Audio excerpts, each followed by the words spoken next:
Assalamualaikum. Namna sheli therapy re samina noko ga wondon ngandi tinay don hidon kadera namna sheli therapy depuis Conakry skulu ngalla moyi hande aray sendo de yoga e tobbe wa wayde mo inde ngurdam bani adam bawodan jibitade. Bonjour à toutes et à tous partout où vous êtes dans le monde. Vous êtes sur la page de Namna Sheli, bienvenue. Partagez le live. Merci Diallo Hassanatou, merci ma soeur. Haray Allah subhanahu wa ta'ala himo wayla ko wiyete ko spirituel on o wada dum physique kan der gurdam ma si tawi hino bangam ma. Qu'est-ce que ça veut dire? Mana Allah mo wonda rewde on andi Allah mo wonda rewde on il est spirituel mana himo ka suudi ton e wi piiji feeñayɗi ɗin fo kaka suudi ton ɗi wodete taw de goɗɗo hino wara goɗɗo o miijinoke ɗum de goɗɗo hino moƴƴo e goɗɗo o miijinoke ɗum de goɗɗo hino darna suudu o miijinoke ɗum. Joni noon Allah subhanahu wa ta'ala kanko si tawi spiritualité ma on ko suudi e ma kon hino laaɓi hino ɓangam ma confusion ala e mo, c'est clair dans ta tête, automatiquement himo transforme de spirituel au physique automatiquement. Si tawi hiɗa faala jawdi ala heɓde jawdi ɓanga woni dans la spiritualité, faale ma on ɓanga. Tawiɗa faala cellal ala heɓde cellal laaɓa woni laaɓa ay hakkundeji men ɗo sa huwodira e banque on laaɓay ɓe anday ko woni ɗum faalaɗa ɓe tawa wona yela wona muuyo wona miɗa sik miɗa miiji mi anda non. Sa huwodira e banque on ça doit être clair, ça doit être clair parce que ɓe andi si laaɓali moƴƴoyta. Sa huwodira e fournisseur un grossiste un producteur jonnayɗo maakiti laaɓay taw o tawa taw hiɗa faala ɗimmunɗum hiɗa andi ko jelu faalaɗa hiɗa andi ko honɗa sodde konko honto yeyata si ɓangale on wata huwodirde. Merci monsieur Bokar, merci Bagine, merci Diallo Suwadou. Donc haray réalité on ko gadowa laɓɓinede taw sa yi hay ka dina men a wi'ama ko atti waɗɗade makko ba ko sellingol fondo makko on, c'est de ça que je parle. Hay gadna ɗo a yangoto ɗaɓɓugol jawdi ha ko ga woni laaɓali taw fi mayri ga woni laaɓali. A yangoto ɗaɓɓugol dewgal moƴƴal ha ko ga woni laaɓali parce que nde ga laaɓiri Dieu est capable de transformer le spirituel en physique. Kun fayakun. Mais là, il y a tout le misal. Annabi Yusuf alayhi salatu wa salam. Ndari non lo labirani mo. Allah addani mo vision. Wana ko yidi sifa ko hoyde tende. Annabab en kambe ko yiyande, c'est une vision. Allah addani mo koydi honno. Piiji ɗin no tagu ngun no sujjandemo et il a cru à ça. O andi kadi effectivement ɓay tun ɗum ɗo laaɓanimo o hendoto, il doit passer par une formation. Allah rewnay mo e ko wiyete ko jarrabuyeji albalawuji. O jaɓi fenanede, o jaɓi janfede, o jaɓi maccangagu, o jaɓi toñede. Ɗum ɗo fof c'est la formation spirituelle. ɓay ko anduno kon ko hollano kon sikke ala e muɗum himo andi jonneteɗo sifa ɗum ɗon no hato jini e albalawu e fitina ko enen wi fitina albala gotoye wiwi hiɗa faala jawdi ɓe teɗɗoma ɓe bugoma ko jawdi falla ko ari yiltoɗa yaha kamon joɗɗa e remugol rema suntum biro ma kum terta remu kadi ko ɗuɗi de ta remu ko ɗuɗi de ta remu ko yeyete par ce que Allah wima jawdi ko fitina ɓiɗɗo fitina kala ko welata wonki fitina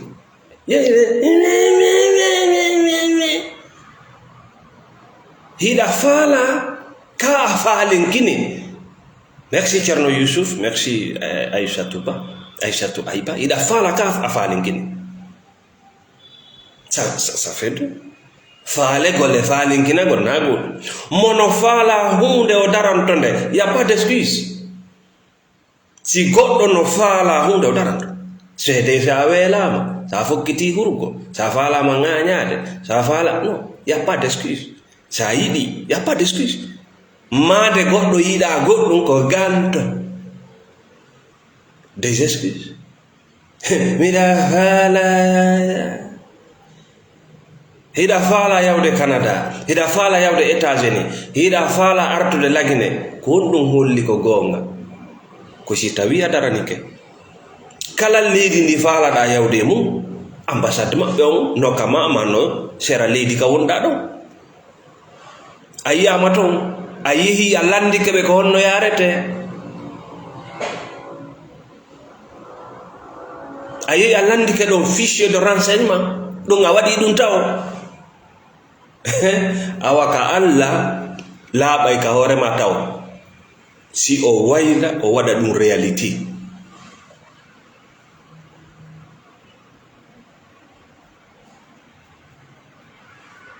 Sama palle hiɗa faala dewgal moƴƴa hiɗa faala dewgal moƴƴa ko anduwa moƴƴude taw hiɗa moƴƴi kono faale reteɗa ko moƴƴi a moƴƴa a yiɗa wiide piiji ɗi nanda yaaday ko wonuɗa kon ko ɗum addoyta a moƴƴinkini ko moƴƴinkiniɗo Allah addanayma pervers naafiɗi joɗantoɓe berikiije e tool e ɓiɓɓe ko ɗum waddanayma ɓayna an o joɗani e va comploter hiɗa faala gorko moƴƴo hiɗa moƴƴin nene ha moƴƴinkini ko moƴƴinkiniɗo addanayma un pervers so wasijo nagge cannibal o yeeya ɓikkoye makko o ñaama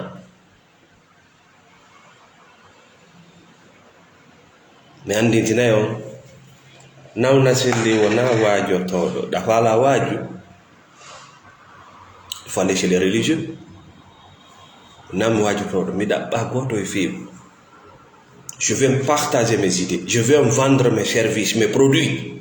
point barre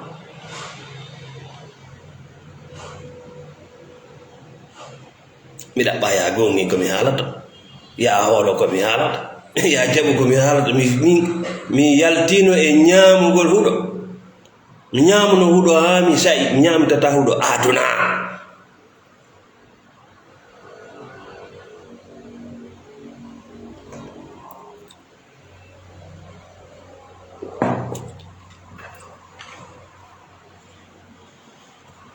haray newende Allah nden nde arata fi hiɗa faalande ko addata newende Allah nden ko fi hiɗa daraninde sennidire faale e daranagol parce que faale ko wonda e daranagol ko naafigankaako faale ko wonda e daranagol ko ɗum wiyete ñaamugol huɗo faale ko wonda e daranagol ko ɗum wiyete yela seede ko yela ñande wono nattira yeeso ko laatata ko aduna ko embere ko wonɗa dépensude kon ko embere ko wonɗa sakkade kon ko embere ko wonada lakko wonda lakkede ko e fe ko faalaɗa ko hollata Allah laaɓi ka ngaalima. C'est ça la spiritualité. O transforma ɗum noon o waɗa ɗum physique hunde yiyotonde memotone ɓe inna barki ko duwa o fa o gollu. Il a travaillé o gollu. Mais ɓay a jaɓata yawde yewtida e ɓe wonɗa wiide marɓe meme yeyi joɗɗaɗa ma. C'est des personnes qui aiment écouter les gens, c'est des personnes qui aiment aussi être écoutées. Ko yimɓe yiɗuɓe si on fotti ya landoɓe ene kon woni gunndo ma ko yimɓe yiɗuɓe ɗum kono ɓe ala ko wiyaɓe barkinaɗo faggi kammo faggi malaika fofe kono mo an woni faggude ko an o woni e faggude na nawna selli.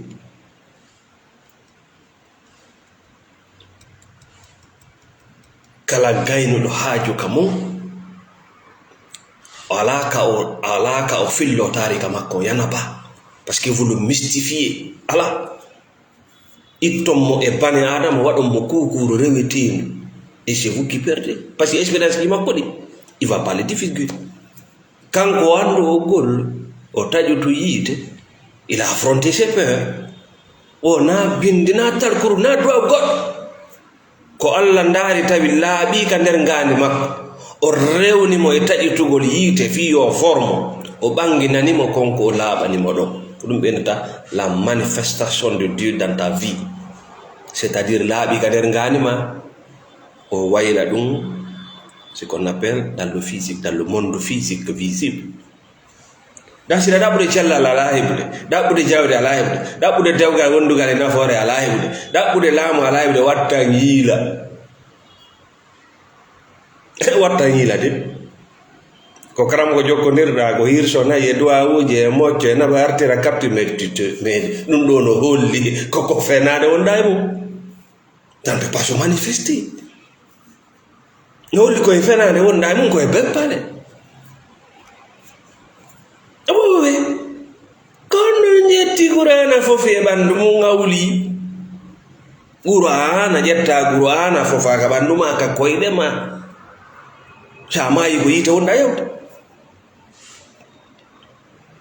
kono sendu ma e waɗɗo talkuru o naafi ɗum qur'ana naafi mocco addira c'est pour te transformer, pour te libérer. Qur'ana ko ɗum addira ayi qur'ana jangude nde wayle ko ya jangu ko won ton kon wayle wona an joni ko yen jangu qur'ana o waylen mo ko ɗum addi feddeji ko yen jangumo waylen mo o heƴa ka pooti umme amma yi ko yite hunda yawde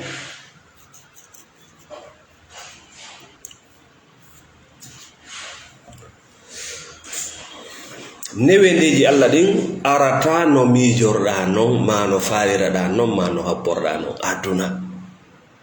no ko embere ko daraniɗa kon arata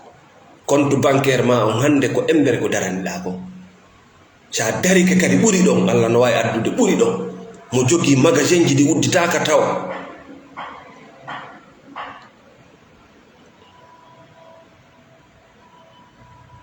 mo jogui ngaluji ɗi udditaka taw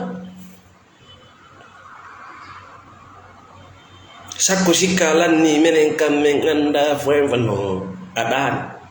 ko huɗo wonɗa ñawde tu vis dans le mensonge saabuwal gotal pet saabuwal gotal pet yaltina e ma ɗum ɗo nouvelle version c'est tout o version ma ɗo koko ñoli e ko hiɗɗi e ko datta mo lanni nouvelle version sa yiɗa haaɗi hiɗa wulla hiɗa ŋaaño datto mum lanni no wayi si boddi hewti ka ɓooro hara ndi ɓitti par ce que guri wongi longi fandani ɓandu ndum ko amma ndi ɓooro ma ndi maaya awa hiɗa maayude hiɗa ande o gorko yiɗama drapeau rouge on fop ari sikke wo ala o yiɗama mais birikije ɓiɓe ko nene ko baba ko ali janna tu es là hiɗa ande o debbo yiɗama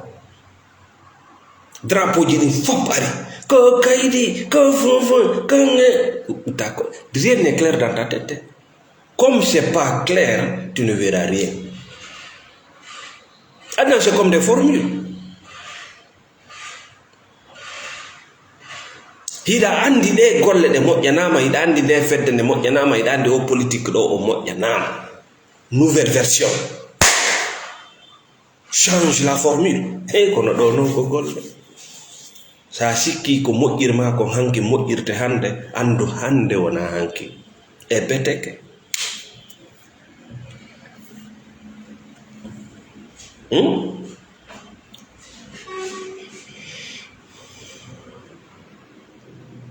Si tawi a jaɓi nouvelle version tagu keso yaltitande kesere miijo keso wattande keso yiyande keso a jaɓi keso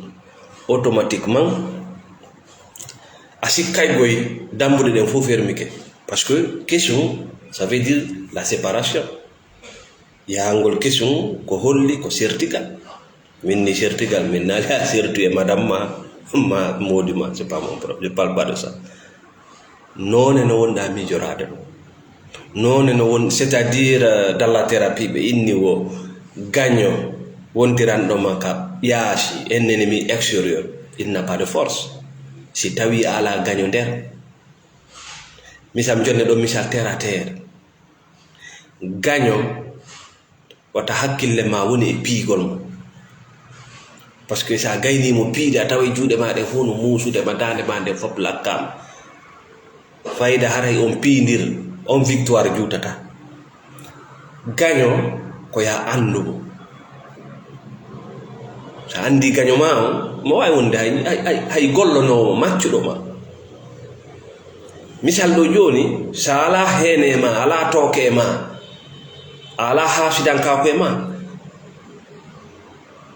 andi marɗo ɗum wawata memminde ɗum ga ɓandu ma ala etno e ma ala ɗi ñabbeli e ma donc ala butorre kaw ɗibba gaño nder wonno hulɓini ɓuuri gaño yaasiyan par ce que gaño nder on ko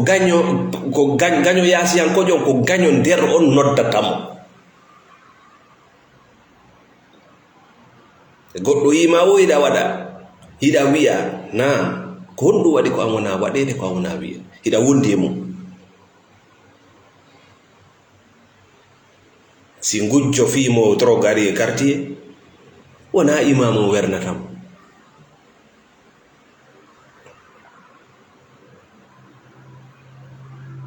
mo andi wona imam o wernatam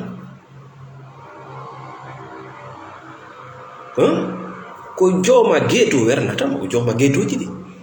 ko ɓen ɗaɓɓata koye naɓa yiide bon ɓe ngalfinima kaari ko honɗum woni golle ma kaɓe yahata toon ɓe fotta ɓe pooɗa ko honɗum woni golle ma ko braquage ko vola men armé ko lancugol baafe magasin grand jaw ma o ngara ɗo joni habbo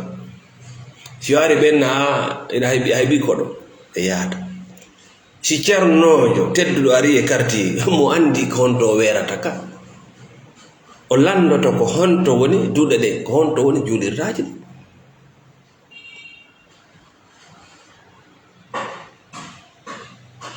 donc si gaño nder ala gaño ɓawojo on ala lawol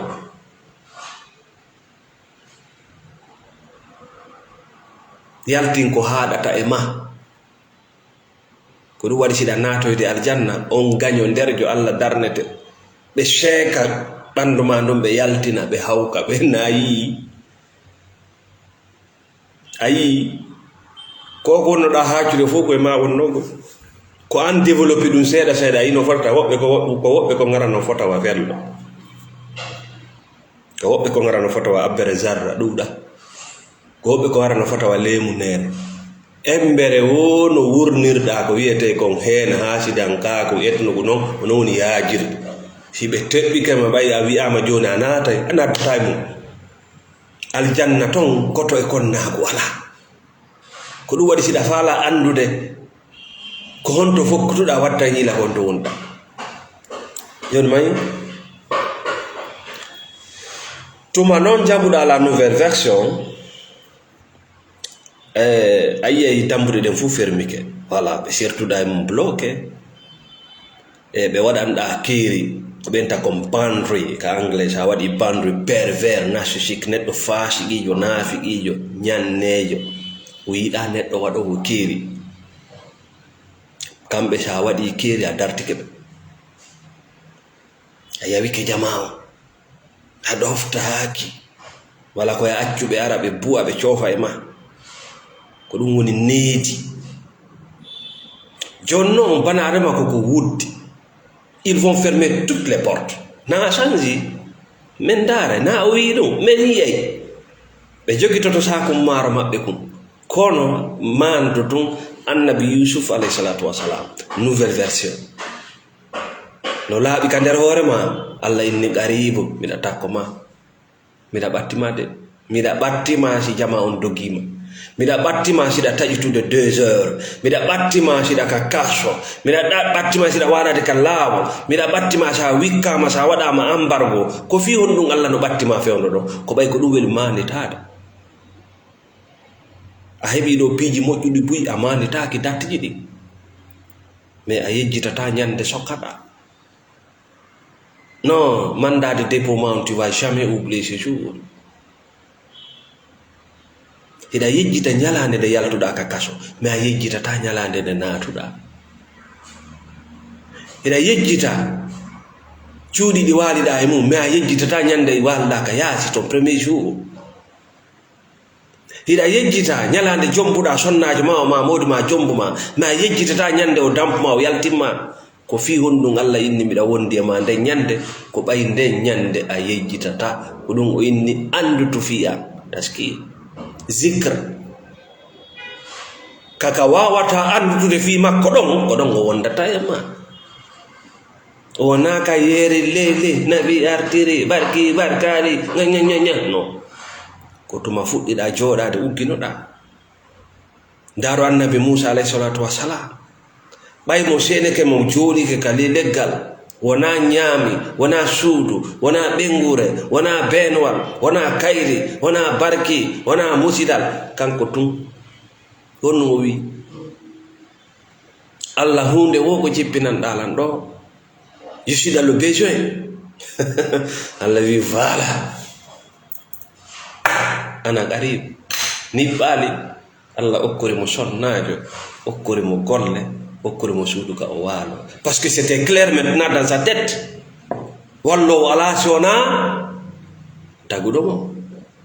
ko eɗen ƴetti tampere sonja janfa wujjede sumiregal ko gere ko ñane ko mbi konno yidirta Allah c'est pas clair dans ta tête yeltito ka ɓisa annabi Yusuf konno o wi'irta adnaw yo sujjam koode nangue lewru il parle des hommes vision makko parlait du monde iɗen wiya hakkunde men ɗo c'est des stars ko koode ko yimɓe kaari ko lewru kaari ko yimɓe ne voyez pas le mot ko yimɓe ɓen ko laamoto ce que ça veut dire fuusala ton ko yimɓe ɓen ko laamoto y compris ses propres frères e ko honno wonirta lando ngatiɗa kan wino faala laam kan wino faala ɓendu kan wino faala jawdi no nodda nassandiri ko ɗum annabi Yunus waɗi Yusuf waɗi a yino ka wulla tan kaso makko ngo a nannomo wulla ka kaso o golli golle makko ɗen sakutugol ko wiyete ko tawhid noddugol e laawol Allah ka kolordu o noddi Allah ayna o nodda ɗon wallela yurminela arega haɓera donc si c'est pas clair dans ta tête lanɗo wullito taako faalaɗo jawdi wullito taako faalaɗo dewgal mum wullito taako il cherche ses propres solutions ko jinna ko ñanne ko amayi ko yite on ɗayde c'est ça la réalité de la vie ko ɗum wiyete gurda ida hakkunde ko wuli e ko ɓuuɓi a yidata noon Allah ka ɓuuɓi ton fiyon ɗum a yawa yejjutude ɗum ɗon ka yidata e makko ton kaka wuli ton innama faala kaka weelana ɗon o warata inna wonno way sofi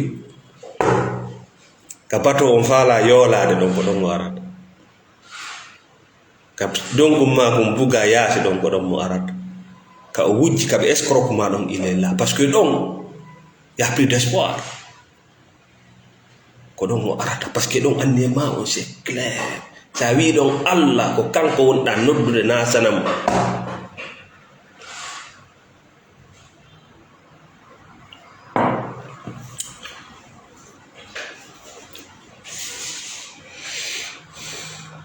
donc si bafeɗen fof fermi ke Allah ara comme surprise o uddita de pan wawi nde bengotoɓe makko ɓe sikkuno annabi Yusuf c'est terminé kono woniri pan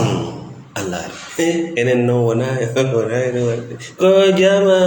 ko teddungal ko fafafe ko yurmede ɓenguma no ware min nawno seli mi haalaniman o ware mawdi ma no ware ɓiɗɗo ma no ware kidnappé ɓiɗɗo ma buyno kidnappaɗo c'est leurs propres enfants qui donnent le scénario le programme buyno maayi ɗo ko fi birikije ɓe warira wallaki o ko yurmede mo wi'i yurmede e fiiɗa ɓe radna dogu pottiɗo ɗamo ko ñaamowo may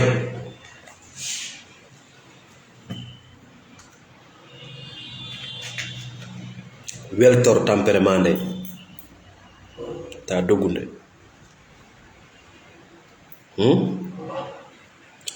waylu suusiji maɗin en facilité goto watama darnude si Allah rewnima o taƴintinima yiide personne ne peut t'arrêter no bare personne sa jaɓi formation mo Allah jonna ma personne ne va t'arrêter mais sa jaɓali formation ay annabi Yusuf il a accepté la formation ɓay tum ɓe addimo ka pratique ɓe tawi hino ɓendi ɓe addimo ka ngalu tawi no ɓendi kala ka ɓe naɓirimo no ɓendi y a des résultats kala ka o naɓira no ɓendi no gayna fi on ɗum il a accepté la souffrance enen noon ko on ɗum wono guerre ay muuso hoore hannde ko guerre mi annda noon ko hombo guerre ma parce que l'homme n'a pas ce pouvoir ko ɗum noon ɓuri yurmude ta mayi ko yite wonɗa yawde avec ce genre de pensée de connerie de merde dina fenade ko ɗum no woni hadde bana adama jaɓa o réalité ɗo ko hunde wotere pet kala ko Allah tagi jaɓay wuurugol fonto ha hatta kala ko Allah tagi leggal ko abbere fuɗɗori abbere nden sekoto ɗo yalta ɗon janɗa calɗi ɗin yahay ha hatta hunde darnataɗo par ce que ɗi suɓinaka kullu ngayuri sini jandi ndi heɓi peɗali ndi wañay ha ndi maaya kullu ñaamay ko huɗo si ko jandi ko gayni munde ko ñaamay huɗo ko janɗa ha ko maaya lingel wa kazalika kular wa kazalika ko fi on ɗum par ce que ɗi suɓinaka kanji ɗi programme an noon bane adama ɓayɗa suɓina normalement hiɗa duwa an kadi wuurude wuurugol ko yawgol e ko welata ɗum hiɗa duwa wuurude fontoɗa ha hatta iwaka hoore leydi ɗo mais ɓayɗa suɓiɗa yo woɓɓe wuurane koye woɓɓe wuuru hiɗa faala yawde Canada a susta yawde ka ambassade landoɗa fichier de renseignement hikkotoɗo ɗo hakkunde ɗon on o sooɗoto e ma hiɗa faala moodi qualité mo faala o a sali wonugol sifa ɗum hiɗa faala gorko feewuɗo hiɗa faala gorko wonɗo janngude ko haɗi jannga par ce que ko jande ma nden addatam hida faala cellal hadi dabba ka danoda wonda e mo hiduda wada golleji di faala nyama nyamiteji laabude yalta nyamugo nyamiteji poti e pentirade e congelated kono ko an jodi ka moccobe be ngoyda kera hida wonde mo ayida ida jodi nokko e mo posoni gurna mana ida jodi nokko hida jetta gurana fofa e banduma ko bani adama tun saloto wurugol fi ko tagira ko bani adama tun saloto fontagol ha hadda kanko dum wobbe nato e aljanna sabu ko be jabi wurude ko be jabi fontagol ko be mayata taybe lanni yaltinde kala ko Allah wadi e mabbe be naatira aljanna sabu dum wobbe nato ya yite sabu ko be jonna ko be yaltinaade be yaadi mum fu ko dum wiete guddu be naati e kopi be wuri e fenande e nannentinare e fasidan kaabo be wi'a moko baabe be wi'a hajjabe be wi'a yimbe mojjube yimbe laabube hara ko aybe Allah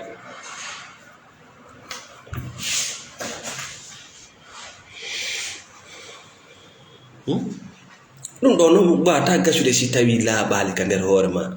mission ma on be o laaba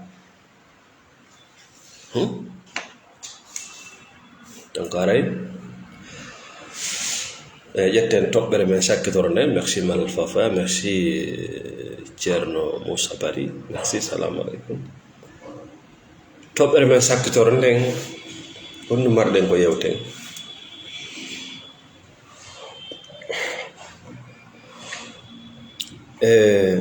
wattane yiila tampere mon nden fof fayda no humodir e piiji ko hooloto ɗon ma ko jokkoto si a naati e quartier ma e district ma e hoɗo a tawi karam ko baatino no ɗuuɗi mbile no ɗuuɗi eskuruɓe no ɗuuɗi ɗon andi ɓeɗo fof ko poson wonande société kaɓe woni ɗon ko ñaw ko cancer par ce que goo ɓe gollata ɗiɗi ɓe lanca e dewle tati ɓe ukkidira yimɓe ɓe fene ɓe taƴa e enɗan c'est ce que je te dis c'est vrai parce que kala wi o ma hiɗa gera o noddete joni e sappagol mo gerɗa par ce que hay so haalal inde makko so wi mo gera hakkille ma yahay e patima e yaye ma e babba ma ko ɗum noon ko taƴugol enɗan kala wiɗo makko ko ɗum ɗo haɗi heɓa jawdi konko haɗi heɓa jawdi ɗon a yafantako ɗum donc ɓeɗo ce sont des cancers de la société joni non le problème c'est quoi hara ɓeɗo no heewi e nder quartier et y a un religieux dans ce quartier bien respecté hiɓe ɗon himo ɗon y a un danger par ce que na piiji duwaɗi tawtindirde si tawi bomɓe ɓenno ɗon wiɗon no moƴƴino ɗon himo mari teddungal himo mari ja wattane yiila si tawi wona kanko ɓe waɗande promotion sina ɗum yadata bal hattata ɗon a tawa ɓurinna ka juulete ɗon hiɓe ɗon c'est des faiseurs de don ɓe waɗa e cadeauji faites beaucoup attention maintenant c'est devenu la famille si tawi a wi ko a jongalle galle maɗen hisa bandiɓe naata e nder ton reedina ɓiɓɓe maɓe bandiɓe naata e nder ton reedina rewɓe maɓe lorra ɓe wujja ɓe mais hiɗa duwa landede ko honɗum e jongalle yagar jogiɗa parce que tu as un rôle à jouer si tawi ko a gaynako yiɗa aynina dammi ɗi dammi ɗo yarida e bonoji ɗi garay ha ka nder hoggo yara nder to yimmo yiltito mais hiɗa jiiɓi ko honɗum woni nangude dammi ɗin ka bururi ɗum ɗo fof ko couleur dane fof ko ɓale aray ɗon yarida ɗon nangata yeeso ma kono ka burure ñande o dammol no muti mais ɗi yaray ha ka nder hoggo ton ɗi jinna ko honɗum an ka honɗo e gaynako wallahi un religieux si o naati e communauté si tawi tawhid makko ñawa hemo ñaamude ko woni e gollude haray hawa makko no waywa ngayyori so wi wa ɓe moɓay par ce que na kanko raɗotoɓe goy ko énergie Allah on ko doole Allah ɗe raɗotoɓe ko watta hawa kon findinay woni conscience yahoɓe tomɓe par ce que o nodday ɓe woni sendidirgol ko laaɓi e ko tuuni finalo man ko woni naɓude oɗa ka oɗa ko ɓay anda ko laaɓi anda ko tuuri ay si tawi ko kanko tigui darato waɗanaɓe campagne acce gergorɗiɓe yimɓe ɓe sika andi ino waɗa o quoi sika hooliniɓe ɓe gayna acce lampagal o acca ko wawata nagge anda nodde woni ɓeya wayi mo gayna koya andimɓe ko cancer sa yi dewle maɓɓe ɗe ngala moƴƴude sa yi endam maɓɓe ɗe ngala moƴƴude c'est lui. Et puis il n'a aucun secret, c'est juste la manipulation laɓɓinanɓe piiji ɗi nagge e mais so tawi noon ko woɓɓe maɓɓe tigiri ko to yahata na haala lanne quartier on no heewi tew bile ndaaroɓe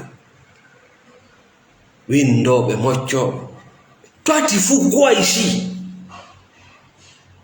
Tu es là pour conscientiser, l'islam est là pour libérer les gens. Tu fous quoi? Gorom min les gens yimɓe ɓe nana selle min yetama kana min yetta min hey ka ila sikkude ko kaka Allah jeeyi wonɗa yawde aroya saayi tawa juulirde no heewi tew tawa hay goto ala immaɗo hinde heewi tef ha ngaɗi pom hay goto ala ko wiyete iman ça arrive no ando non kawtangal comme ɓe wonduɗon carte no heewi tew banni. Si les personnes ont été conscientisées bone on dogana e hoore mum parce que ɓe heɓata client c'est tout. Donc hande ɗo wonɗe gattude meɗen jarna meɗen weltano kala wonɓe sponsor de pas amen on nokku ka wonɗo wontaramɓe en États-Unis Ba Mamadou New York Thierno Diallo Madame Djanabou, merci beaucoup. Djanabou Sidi, merci aussi. Le tremble en France, Monsieur Saliou. Mon tremble en Belgique, quand on a des produits diamants. On tremble en Sénégal, Mamadou Billo depuis Kolda. On partage des vidéos diamants. On a des thérapies et on a des l'équipe bourrige et on a des alamations de sonandi bourrika bandoua. Merci Thierno Youssouf, merci Maman Saïdou Badé, merci Ibrahim Ba. Shukran laka akhi Karim, merci Ibrahim Ba aray salmina nokku kawon ɗon hiɗen ñande go kadi en aroye e temji go mi wi on 2023 ko sennidirgol guɓe e condi. Merci ma chère maman Kaniba, merci beaucoup, salamu aleykum wa rahmatullahi.